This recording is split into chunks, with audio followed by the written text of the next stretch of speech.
അടുത്തത് നമ്മൾ പറയാൻ പോണത് ടൈപ്സ് ഓഫ് ഫ്ലോ ആണ്. ഒരു പ്രോഗ്രാമിൻ്റെ ടൈപ്സ് ഓഫ് ഫ്ലോനെ കുറിച്ചാണ്. അപ്പോൾ സീക്വൻഷ്യൽ ഉണ്ട്, സെലക്റ്റീവ് ഉണ്ട്, ഐട്രേറ്റീവ് ഉണ്ട്. നേരത്തെ നമ്മൾ അൽഗോരിതം പറഞ്ഞ പോലെ തന്നെ ഇതിനും സീക്വൻഷ്യൽ, സെലക്റ്റീവ്, ഐട്രേറ്റീവ് എന്ന് പറഞ്ഞിട്ടുണ്ട്. ഇത് കാണുന്ന പോലെ തന്നെ സീക്വൻഷ്യൽ പറഞ്ഞാൽ സ്റ്റെപ്പ് ബൈ സ്റ്റെപ്പ് ആയിട്ടാണ്. സെലക്റ്റീവ് എന്ന് പറയുമ്പോൾ ഒരു കണ്ടീഷൻ ഉണ്ടാവും, കണ്ടീഷൻ ബേസ് ചെയ്തായിരിക്കും എസ്ഒന്നും തരുന്നത്. ഐട്രേറ്റീവ് എന്ന് പറയുമ്പോൾ ഒരു കണ്ടീഷൻ ബേസ് ചെയ്ത് കുറച്ച് കാലം ഒരു കാര്യം ചെയ്യുന്നു, ആ കണ്ടീഷൻ തെറ്റിക്കഴിഞ്ഞാൽ അപ്പോൾ നമ്മൾ ആ പണി നിർത്തുന്നു. ഇങ്ങനെ ഒരു കോൺസെപ്റ്റിലാണ് ഫ്ലോ ഓഫ് പ്രോഗ്രാം ഉള്ളത്. സീക്വൻഷ്യൽ ഫ്ലോ എന്ന് പറയുമ്പോൾ ഞാൻ എഴുതി വെച്ച പോലെ flow of program is done step by step sequentially. Calculation of age, area, rectangle, area of rectangle, average of 5 numbers, ഇതൊക്കെ നമുക്ക് ഒരു സീക്വൻഷ്യൽ ഫ്ലോൻ്റെ എക്സാമ്പിൾ ആയിട്ട് പറയാം. സെലക്റ്റീവ് എന്ന് പറയുമ്പോൾ അവിടെ ഒരു കണ്ടീഷൻ ഉണ്ട്, കണ്ടീഷൻ ട്രൂ ആണെങ്കിൽ ഒരു സെറ്റ് ഓഫ് സ്റ്റേറ്റ്മെൻറ്റ്സും ഫാൾസ് ആണെങ്കിൽ വേറെ സെറ്റ് ഓഫ് സ്റ്റേറ്റ്മെൻറ്റ്സ് ആയിരിക്കും റൺ ചെയ്യുക. അങ്ങനെ പ്രോഗ്രാമിൻ്റെ കണ്ടന്റിൽ തന്നെ നമ്മൾ സെലക്ട് ചെയ്ത് സ്റ്റേറ്റ്മെൻറ്റ്സ് റൺ ആകുമ്പോഴാണ് നമ്മളതിന് സെലക്ഷൻ സ്റ്റേറ്റ്മെൻറ്റ്സ് അല്ലെങ്കിൽ ഡിസിഷൻ മേക്കിംഗ് സ്റ്റേറ്റ്മെൻറ്റ്സ് എന്ന് പറയുന്നത്. ഒരു 11 ലൈനുള്ള കോഡിൽ ഒരു കണ്ടീഷൻ അനുസരിച്ചിട്ട് ട്രൂ ആണെങ്കിൽ ഒരു 5 സ്റ്റേറ്റ്മെൻറ്റും ഫാൾസ് ആണെങ്കിൽ ഒരു 4 സ്റ്റേറ്റ്മെൻറ്റുമാണ്. അങ്ങനെ ചെയ്യുകയാണെന്നുണ്ടെങ്കിൽ അതിലേതെങ്കിലും ഒരു സൈഡ് മാത്രമാണ് സെലക്ട് ആവുന്നത് ബേസ്ഡ് ഓൺ ദാറ്റ് കണ്ടീഷൻ. അതിനെയാണ് നമ്മൾ സെലക്ഷൻ സ്റ്റേറ്റ്മെൻറ്റ്സ് എന്ന് വിളിക്കുക. ഓക്കെ, ഐട്രേഷൻ പറയുന്ന സ്റ്റേറ്റ്മെൻറ്റ്സ്, അപ്പോൾ ഇത് സപ്പോർട്ട് ചെയ്യാൻ ഐട്രേഷൻ എന്ന് പറഞ്ഞാൽ അങ്ങനെയല്ല, ഒരു കണ്ടീഷൻ ബേസ് ചെയ്തിട്ട് ഒരു സെറ്റ് ഓഫ് സ്റ്റേറ്റ്മെൻറ്റ്സ് കുറച്ച് നേരം റൺ ചെയ്തുകൊണ്ടേ ഇരിക്കുകയാണ് ആ കണ്ടീഷൻ തെറ്റണ വരെ. അതാണ് ലൂപ്പിംഗ് അല്ലെങ്കിൽ ഐട്രേറ്റീവ് സ്റ്റേറ്റ്മെൻറ്റ്സ് എന്ന് പറയുന്നത്. ഇനി ഈ സീക്വൻസ് അല്ലെങ്കിൽ സെലക്റ്റീവ് സ്റ്റേറ്റ്മെൻറ്റ്സ് റൺ ചെയ്യാൻ വേണ്ടിയിട്ട് നമ്മളതിൽ വർക്ക് ചെയ്യാൻ വേണ്ടിയിട്ട് നമ്മൾ കുറച്ച് സ്റ്റേറ്റ്മെൻറ്റ്സുകൾ യൂസ് ചെയ്യുന്നുണ്ട്. ഈ ഒരു കോൺസെപ്റ്റ് പ്രോഗ്രാമിലേക്ക് എത്തിക്കാൻ വേണ്ടിയിട്ട് നമ്മൾ സപ്പോർട്ട് ചെയ്യുന്ന കുറച്ച് സ്റ്റേറ്റ്മെൻറ്റ്സ് ഉണ്ട്. ഒന്ന് ഈ സ്റ്റേറ്റ്മെൻറ്റ്, പേരിൽ തന്നെ പറയാം, ഈഫ്. നമ്മൾ പറയില്ലേ ഈഫ്, നമ്മളൊരു കണ്ടീഷൻ പറയുമ്പോൾ ഈഫ് പറയാറുണ്ട്. ആ കണ്ടീഷൻ ആയാൽ എന്താണോ ഉണ്ടാവുന്നത് അതാണ് ഇവിടെ കൊടുക്കുന്നത്. If condition colon statement. ആ കണ്ടീഷൻ ട്രൂ ആണെങ്കിൽ ആ സ്റ്റേറ്റ്മെന്റ് എക്സിക്യൂട്ട് ചെയ്യുന്നതാണ് മീനിങ് വരുന്നത്. ഈഫ് എൽസ് എന്ന് പറയുമ്പോൾ പേര് തന്നെ മനസ്സിലാവും, ഒരു കണ്ടീഷൻ ഉണ്ട്, ആ കണ്ടീഷൻ ട്രൂ ആയാൽ സ്റ്റേറ്റ്മെന്റ് 1 അല്ലെങ്കിൽ സ്റ്റേറ്റ്മെന്റ് 2, അതാണ് അതിന്റെ മീനിങ്. ഈഫ് എൽസ് എന്ന് പറയുമ്പോൾ നമ്മൾ ഇംഗ്ലീഷ് വേർഡ്സ് പറയുന്ന പോലെ തന്നെ if this condition applies this will happen, otherwise else this will happen എന്ന് പറയുന്ന പോലെ ഒരു കണ്ടീഷനേ ഉള്ളൂ, ആ കണ്ടീഷൻ 2 ആൻസർ വരാം. ആ 2 ആൻസറിന്റെ ബേസിസിൽ 2 സ്റ്റേറ്റ്മെന്റ്സ് എക്സിക്യൂട്ട് ചെയ്യും. ആ ആൻസർ, അതായത് സ്റ്റേറ്റ്മെന്റ് ആ കണ്ടീഷൻ കറക്റ്റ് ആയാൽ സ്റ്റേറ്റ്മെന്റ് 1, ആ കണ്ടീഷൻ തെറ്റായാൽ സ്റ്റേറ്റ്മെന്റ് 2, ലൈക്ക് ദാറ്റ്. അങ്ങനെ സെലക്ട് ചെയ്യുന്നതാണ് ഈഫ് എൽസ് സ്റ്റേറ്റ്മെന്റ്. ഇനി നമുക്ക് ഒരു കണ്ടീഷൻ അല്ല, ഒരുപാട് കണ്ടീഷനുകൾ ഉണ്ട് എന്നുണ്ടെങ്കിൽ നമ്മൾ ചൂസ് ചെയ്യുന്നത് ഈഫ് എലിഫ് എൽസ് പറഞ്ഞ സംഭവമായിരിക്കും. ഈഫ് എലിഫ് എൽസ് എന്നൊക്കെ പറയുന്നത് കീവേഡ്സുകളാണ്. അത് അതുപോലെ തന്നെ എഴുതി വെക്കണം. ഈഫ് ഒരു കണ്ടീഷൻ ഉണ്ട്, ആ കണ്ടീഷൻ കറക്റ്റ് ആയാൽ സ്റ്റേറ്റ്മെന്റ് 1, അല്ലെങ്കിൽ അടുത്ത കണ്ടീഷൻ നോക്കും, എലിഫ് കണ്ടീഷൻ 2, ഈ കണ്ടീഷൻ കറക്റ്റായ അതിന്റെ സ്വന്തം സ്റ്റേറ്റ്മെന്റ് റൺ ചെയ്യും. ഇതൊന്നും അല്ല, ഈ പറയുന്ന കണ്ടീഷനുകൾ ഒന്നും മാച്ച് ആയിട്ടില്ലെങ്കിൽ വർക്ക് ചെയ്യാനാണ് സ്റ്റേറ്റ് എന്ന് പറഞ്ഞ് ഞാൻ കൊടുത്തിരിക്കുന്നത്. അതായത് എൽസ് ഇതൊന്നും വർക്ക് ആയില്ലെങ്കിൽ വർക്ക് ആവുന്ന കേസ് എന്ന് പറഞ്ഞാൽ ഈഫ് എലിഫ് എൽസ് ആണ്.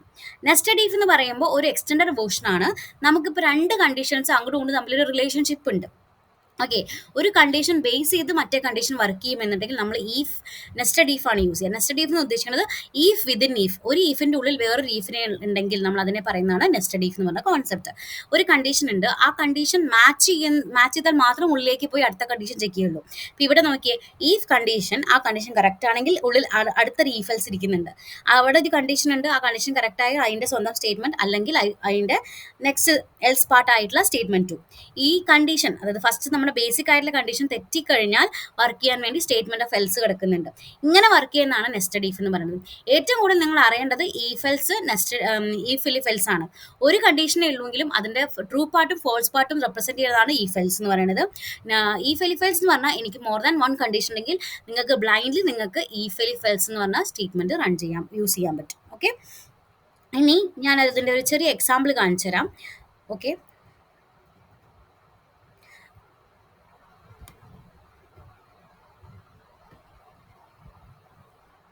ഇതിൻ്റെയൊക്കെ സ്റ്റേറ്റ്മെൻറ്റ്സ്, കണ്ടീഷൻസ് നമ്മളിപ്പോൾ സംസാരിച്ചു.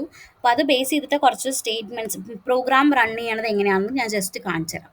ഓക്കെ, പ്രോഗ്രാം പറയുമ്പോൾ ഇതിൽ നമ്മൾ ഒരു ഏജ് എടുക്കുന്നുണ്ട്. ഓക്കെ, ഏജ് നമ്മൾ യൂസറിൻ്റെ നിന്ന് എടുക്കുന്നു.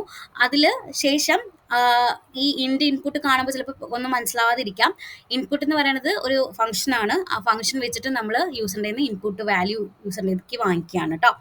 അപ്പോൾ ആ വാല്യൂ എന്ന് പറയുന്നത് എപ്പോഴും എന്തായിരിക്കും, ഒരു നമ്പർ ആയിരിക്കും. സോ അതുകൊണ്ടാണ് ഇൻഡ് ഓഫ് ഇൻപുട്ട് ഓഫ് എന്ന് പറഞ്ഞ് കൊടുത്തിരിക്കുന്നത്. ഇനി നമ്മൾ നോക്കുന്നത് എന്താ വെച്ചാൽ if age greater than equal to 18, ഈ കൊടുക്കുന്ന ഏജ് 18നേക്കാൾ വലുതാണെന്നുണ്ടെങ്കിൽ നമ്മൾ user is eligible to vote എന്ന് പറയും. ഓക്കെ, അല്ലെങ്കിൽ എന്ന കേസ് ഈഫിൽ പറയുന്നില്ല. അതുകൊണ്ട് റൺ ചെയ്ത് നോക്കാം, കാണിച്ചു തരാം നിങ്ങൾക്ക്.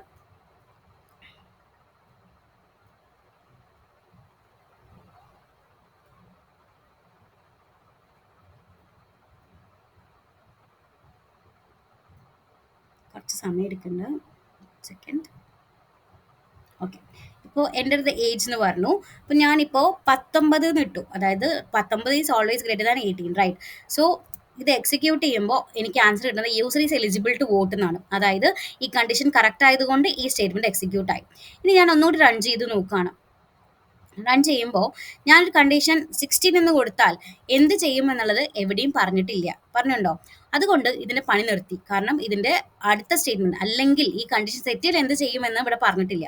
അതുകൊണ്ടാണ് if else കുറച്ചുകൂടി നല്ലതെന്ന് പറയാൻ കാരണം. കാരണം എന്താ? ഒരു ഏജ് ചോദിച്ചു കഴിഞ്ഞാൽ ആ ഏജ് ഗ്രേറ്റർ ദാൻ 18 ആണെന്നുണ്ടെങ്കിൽ എലിജിബിൾ ടു വോട്ട് ആണെന്നും അല്ലെങ്കിൽ ഇൻഎലിജിബിൾ ആണെന്നും നമ്മൾ എഴുതി വെച്ചിട്ടുണ്ട്. അപ്പോൾ ഈ ഒരു കണ്ടീഷൻ ഉണ്ട്. ആ കണ്ടീഷൻ കറക്റ്റ് ആയാൽ നമുക്ക് okay, sorry, there is some small mistake, 1 second. Okay.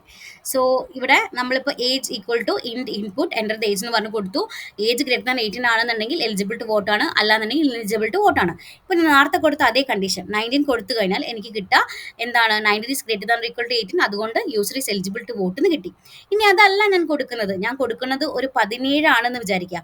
ആ കണ്ടീഷൻ ഒരിക്കലും കറക്റ്റ് ആയിരിക്കില്ല. കാരണം 17 ഒരിക്കലും 18 വലുതല്ല. അപ്പോൾ എനിക്ക് എന്ത് കിട്ടി? ഇൻഎലിജിബിൾ ടു വോട്ട് എന്ന് കിട്ടി. അപ്പോൾ ഇതല്ലേ കുറച്ചുകൂടി നല്ലത്? കാരണം നമുക്ക് ഒരു കണ്ടീഷൻ തെറ്റിക്കഴിഞ്ഞാൽ എന്ത് ചെയ്യണമെന്നും ഒരു കണ്ടീഷൻ കറക്റ്റ് ആയാലും എന്ത് ചെയ്യണമെന്നും കറക്റ്റ് ആയിട്ട് if else ഡിഫൈൻ ചെയ്തിട്ടുണ്ട്. അടുത്തതെന്ന് പറയുന്നത് if else കേസാണ്. അതായത് എങ്ങനെ വർക്ക് ചെയ്യണു എന്നുള്ളതാണ് ഞാൻ പറയണത്. ഓക്കെ. അതിൽ ഞാനൊരു കേസ് എടുക്കുന്നത് ഒരു നമ്പർ പോസിറ്റീവ് ആണോ നെഗറ്റീവ് ആണോ സീറോ ആണോ എന്ന് കണ്ടുപിടിക്കാൻ വേണ്ടിയിട്ടാണ്. Check it. ലൈക്ക് ഞാൻ ഒരു നമ്പർ യൂസറിൻ്റെ നിന്ന് വാങ്ങിച്ചിട്ടുണ്ട്. ആ നമ്പർ ഗ്രേറ്റർ ദാൻ 0 ആണെന്നുണ്ടെങ്കിൽ അത് പോസിറ്റീവ് ആണെന്നും, അല്ല അത് ലെസ് ദാൻ 0 ആണെന്നുണ്ടെങ്കിൽ നെഗറ്റീവ് ആണെന്നും, ഇതൊന്നും അല്ലെങ്കിൽ അത് 0 ആണെന്നും പറഞ്ഞിട്ടാണ് ഞാൻ കണ്ടീഷൻ കൊടുത്തിരിക്കുന്നത്. നിങ്ങൾക്ക് കാണുമ്പോൾ മനസ്സിലാവുന്നുണ്ടാവും. ഇപ്പം ഞാനൊരു വാല്യൂ 15 എന്ന് കൊടുത്തു. അപ്പം എനിക്ക് കിട്ടുക നമ്പർ ഈസ് പോസിറ്റീവ്. ഓക്കെ. ഇപ്പം ഞാനൊരു വാല്യൂ -15 എന്ന് കൊടുത്തു. അപ്പോൾ എന്താണ്ടാവും? -15 ലെസ് ദാൻ 0. അത് ഏത് കണ്ടീഷനാണ്? Number is negative. സോ എനിക്ക് കിട്ടിയത് ഇതാണ്. കാരണം ഈ കണ്ടീഷൻ തെറ്റി. -15 ഈസ് നോട്ട് ഗ്രേറ്റർ ദാൻ 0. അപ്പോൾ ഈ കണ്ടീഷൻ പ്രിന്റ് ആവോ? നമ്പർ ഈസ് പോസിറ്റീവ് എന്ന് പറഞ്ഞത് ഇല്ല. അടുത്ത കണ്ടീഷൻ നോക്കി. -15 ലെസ് ദാൻ 0 ആണോ? ആണ്. അപ്പോൾ കണ്ടീഷൻ കറക്റ്റ് ആണ്. നമ്പർ ഈസ് നെഗറ്റീവ് എന്ന് ആൻസർ കിട്ടി. ഇനി ഞാൻ എൻ്റെ വാല്യൂ 0 ആക്കി വെച്ചു വിചാരിക്കാം. ഈ ഒരു കേസിൽ മിക്കതും നമുക്ക് നമ്പർ ഈസ് 0 എന്നുള്ളൊരു കോൺസെപ്റ്റ് വരില്ല. അതിന് മുന്നേ നമുക്ക് ആൻസർ കിട്ടുക നമ്പർ ഈ 0 എന്നുള്ളത് വന്നു. കാരണം greater than 0 okay, less than 0 അല്ല. അപ്പോൾ ഓക്കെ, നമ്പർ ഈ 0 എന്നുള്ള കോൺസെപ്റ്റ് വന്നു. സോ നമ്പർ ഈ 0 എന്നത് എക്സിക്യൂട്ട് ആയി. സോ ഇതിലെങ്ങനെയാണ്? 0 ഗ്രേറ്റർ ദാൻ 0 അല്ല, 0 ലെസ് ദാൻ 0 അല്ല, ഈക്വൽ ടു എന്നുണ്ടായിരുന്നെങ്കിൽ ചിലപ്പോൾ നമ്പർ അങ്ങനെ വരുമായിരുന്നു. അല്ല, ഇത് രണ്ട് കണ്ടീഷനും മാച്ച് ആയില്ലെങ്കിൽ നമ്പർ ഈ 0 എന്നുള്ളത് വന്നു.